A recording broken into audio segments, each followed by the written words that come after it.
नमस्कार दोस्तों, स्वागत है आपका आपके अपने YouTube channel RBSC online classes में। आज से अपन शुरू करने जा रहे हैं आपका गणित सब्जेक्ट यानी मैथ, वो भी बिल्कुल जो नए सिलेबस के अनुसार है उसके अनुसार अपन पढ़ेंगे। आपकी कक्षा 10 की एनसीईआरटी बुक के अकॉर्डिंग जो सिलेबस है उसको पढ़ेंगे, क्योंकि अब राजस्थान बोर्ड में भी लगा दिया गया है जो आपका एनसीईआरटी का सिलेबस है, उसकी जो बुक है नई बुक वो लगा दी गई है, तो अपन उसके अकॉर्डिंग ही पढ़ेंगे। और सिर्फ राजस्थान बोर्ड में नहीं, बहुत सारे बोर्ड्स के अंदर एनसीईआरटी बोर्ड लगता है, तो और भी जो राज्य हैं वो भी इसकी अगर वीडियो देख रहे हैं तो वो तैयारी कर सकते हैं। बहुत ही अच्छी तरीके से अपन मैथ को समझेंगे, एक एक टॉपिक को आपको मैं कह रहा हूँ साथ में पूरा बुक जो है आपको बहुत ही अच्छी तरीके से क्लियर करवा देंगे। बहुत सारे बच्चे होते हैं जिनको क्या है मैथ बहुत हार्ड लगता है।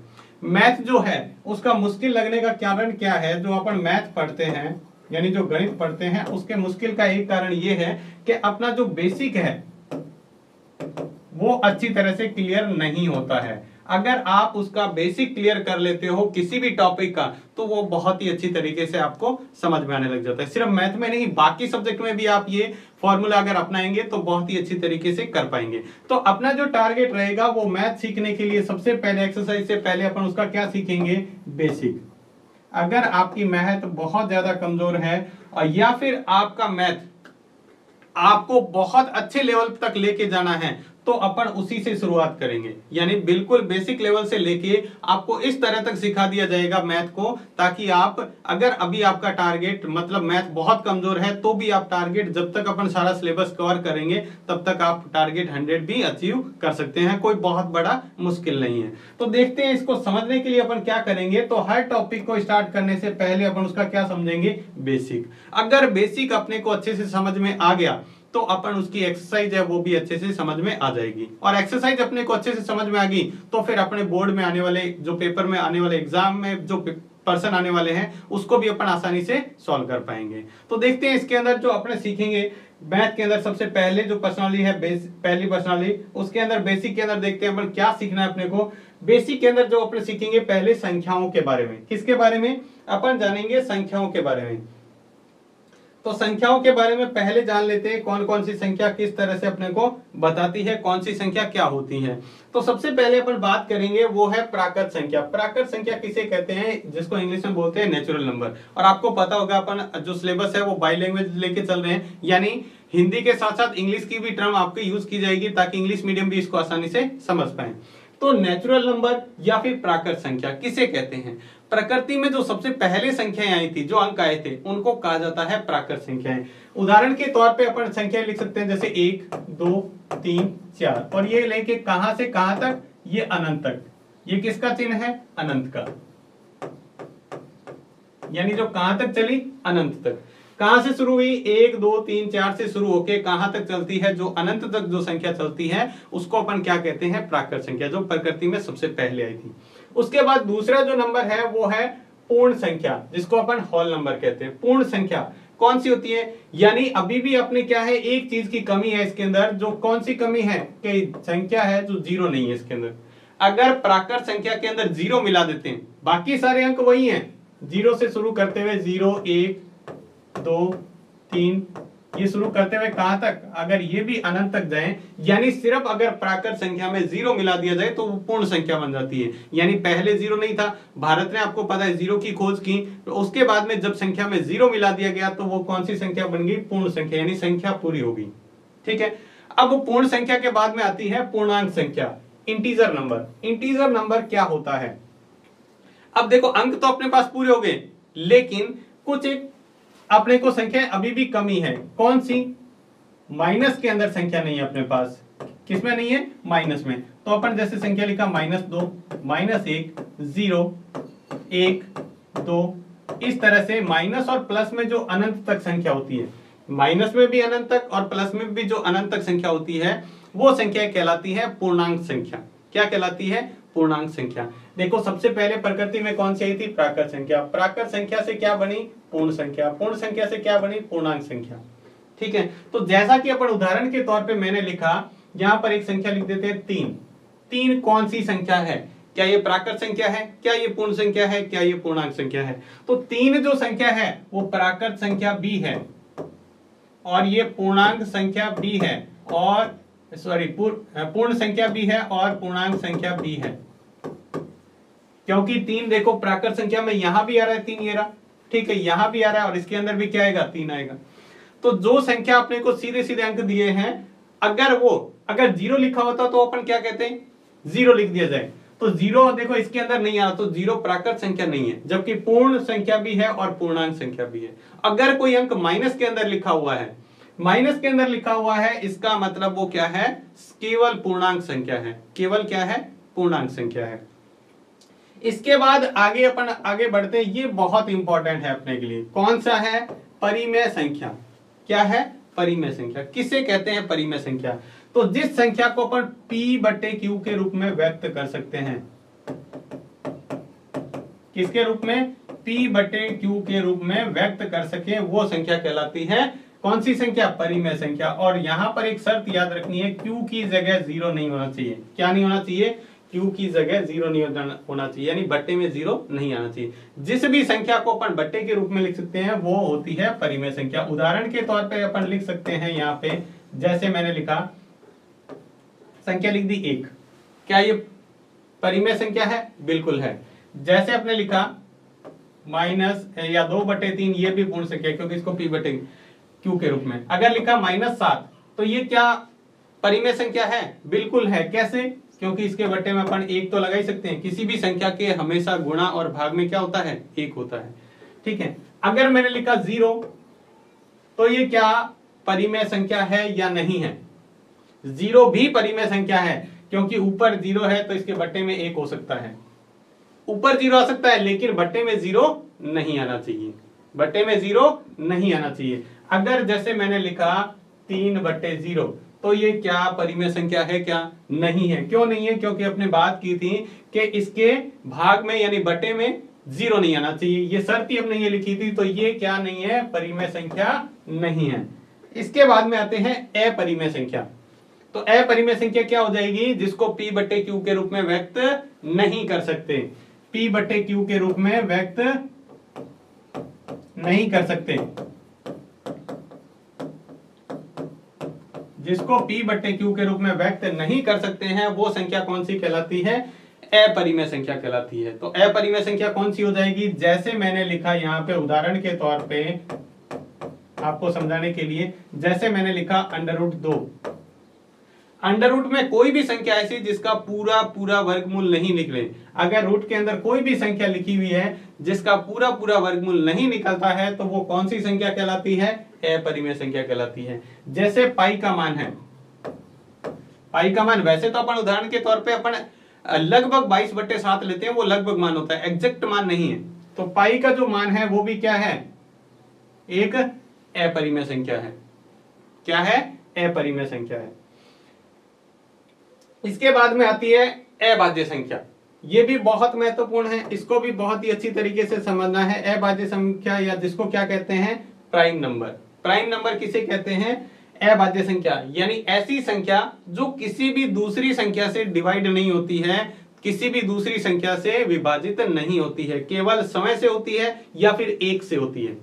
ऐसी संख्या, सीधी सी बात करें तो ऐसी संख्या जिसमें क्या है, किसी भी दूसरे पहाड़े में, किसी भी दूसरी टेबल में नहीं आती है, या किसी भी दूसरे नंबर से डिवाइड नहीं होती है।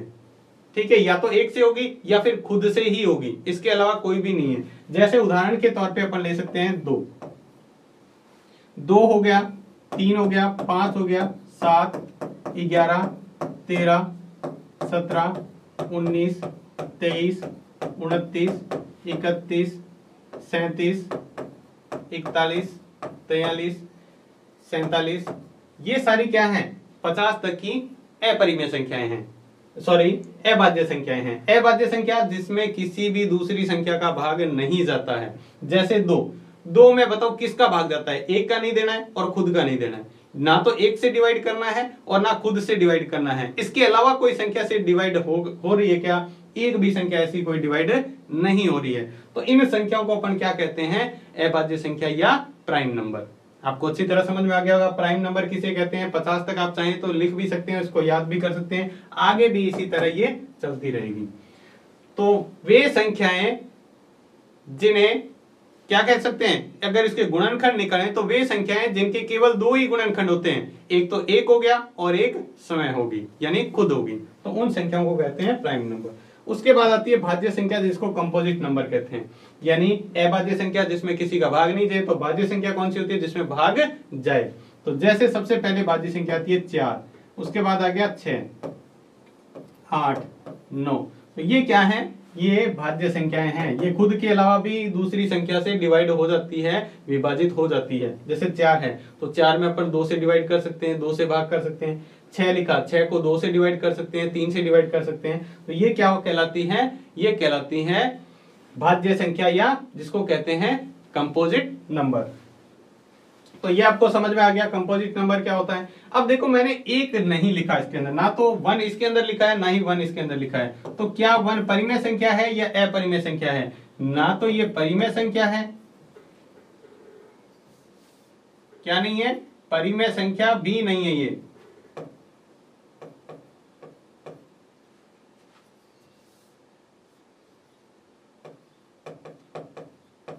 ये परिमेय संख्या भी नहीं है और अपरिमेय संख्या भी नहीं है। इसको दोनों ही नहीं मानते, ना तो ये परिमेय संख्या है और ना ही अपरिमेय संख्या है। देखो यहां पर इसके बाद में जो संख्या है वो है वास्तविक संख्या, जिसके बारे में अपने को पढ़ना है। ये टॉपिक किस पर है? वास्तविक संख्याओं के बारे में। तो वास्तविक संख्याएं किसे कहते हैं? जिसको अपन वास्तव में लिख सकते हैं, प्रेजेंट कर सकते हैं, वो संख्याएं वास्तविक संख्या कहलाती है। जितनी भी ये संख्याएं लिखी है ना, सभी सारी, ये सारी की सारी क्या है? वास्तविक संख्याएं हैं। ठीक है, जिसको अपन लिख सकते हैं, प्रेजेंट कर सकते हैं, संख्या रेखा पर लिख सकते हैं। जो रियल में जो संख्या होती है वो वास्तविक संख्या होती है। तो फिर अवास्तविक संख्या कौन सी होती है? या काल्पनिक संख्या, या फिर जिसको कहते हैं इमेजिनरी नंबर, या ये रियल नंबर और ये इमेजिनरी नंबर कौन सी होती है? जो ऐसे जैसे संख्या जाए माइनस के अंदर, जैसे अपने किसी भी रूट के अंदर जैसे -1 आ गया, अनरूट के अंदर कोई भी माइनस में आ गया, तो ये क्या कौन सी नंबर कहलाएगी? ये कहलाएगी अवास्तविक संख्या। ये वास्तव में संभव नहीं है, ऐसी संख्या जिसको हल करना संभव नहीं है। जैसे अनरूट के अंदर -3 आ गया, तो ये कौन सी है? ये है अवास्तविक संख्याएं। तो आपको संख्याओं के बारे में पता चल गया होगा अच्छी तरह। देखो दोबारा से मैं थोड़ा सा रिपीट कर देता हूं। प्राकृत संख्या जो कहां से शुरू होती है? 1 से शुरू होकर अनंत तक चलती है। उसके बाद दूसरा है पूर्ण संख्या। पूर्ण संख्या किसे कहते हैं? जब प्राकृत संख्या में 0 मिला दिया जाए, तो इसके अंदर सारी प्राकृत संख्या इसके अंदर पहले से ही मौजूद है। ध्यान रखना, इसके अंदर प्राकृत संख्या कोई भी संख्या है, अगर पूर्ण संख्या है तो वो 100% क्या होगी?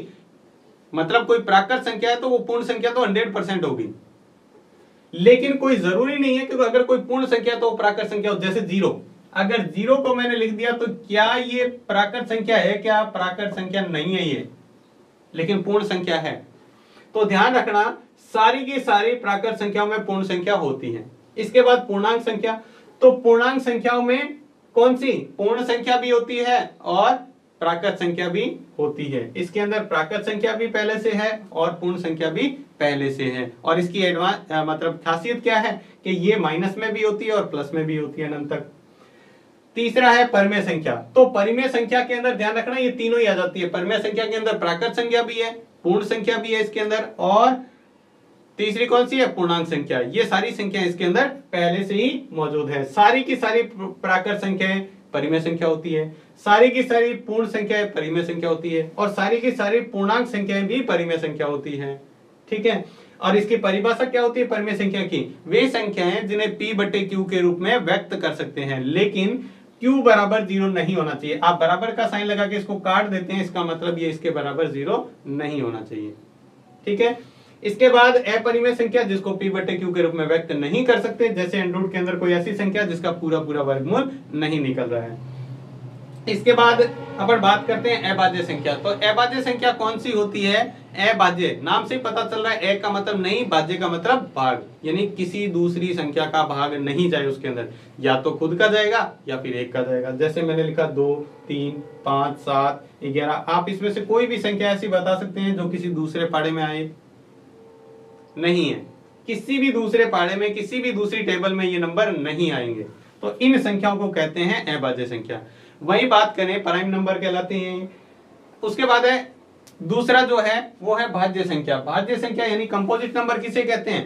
जो भाज्य से अभाज्य संख्या लिखी थी उसका उल्टा, यानी किसी दूसरी संख्या का भी भाग चला जाए, खुद के अलावा और एक के अलावा भी किसी संख्या का भाग चला जाए, वो कहलाती है कंपोजिट नंबर। जैसे लिखा 4, तो 4 के अंदर अपने को पता है 2 से डिवाइड हो रहा है, 4 किससे विभाजित हो रहा है, 2 से, 6 भी हो रहा है, 9 भी हो रहा है और 8 भी हो रहा है, तो ये सारी कौन सी है, कंपोजिट नंबर।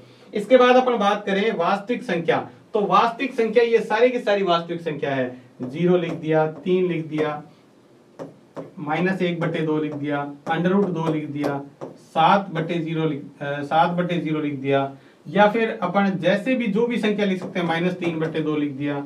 ये सारी संख्याएं क्या है, ये सारी की सारी क्या है, वास्तविक संख्याएं हैं, और इसी के बारे में अपन इस प्रश्नावली में अच्छी तरह पढ़ेंगे। तो ये चीजें आपने को अच्छी तरह ध्यान होनी चाहिए संख्याओं के बारे में। अगर संख्याओं के बारे में अपनी अच्छी तरह पता है तो फिर अपन इसके सवाल भी आसानी से कर पाएंगे। तो उम्मीद करते हैं ये तो आपको अच्छी तरह समझ में आ गया होगा संख्याओं के बारे में। अगर संख्याओं के बारे में आपको अच्छी तरह समझ में आ गया तो फिर आप इसको आसानी से सवाल, जो अपन नेक्स्ट क्लास में सवाल स्टार्ट करेंगे प्रश्नावली पहली से, तो आप उसको आसानी से कर पाएंगे। तो ध्यान रखिएगा, इसको अच्छी तरह समझिएगा, खुद करने की कोशिश कीजिएगा, और इसको आप कॉपी में साथ में नोट कर लीजिएगा। चाहे तो आप इसका स्क्रीनशॉट ले सकते हैं।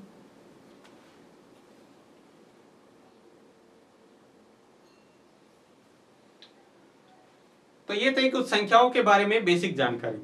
उम्मीद है आपको अच्छे से समझ में आ गई होगी। नेक्स्ट क्लास में अपन स्टार्ट करेंगे आपकी पहली प्रश्नावली 1.1 से, उसके किस तरह से क्वेश्चन है उसके अंदर, उसको सॉल्व करेंगे। लेकिन पहले आप इसके बारे में अच्छी तरह जानकारी वहां पर आपको होनी चाहिए। तो आज की क्लास में बस इतना ही। क्लास आपको कैसी लगी हमें कमेंट बॉक्स में लिखकर जरूर लिखें। अगर आपको क्लास अच्छी लगी है तो इसको लाइक जरूर करें। तो आज के वीडियो में बस इतना ही। धन्यवाद।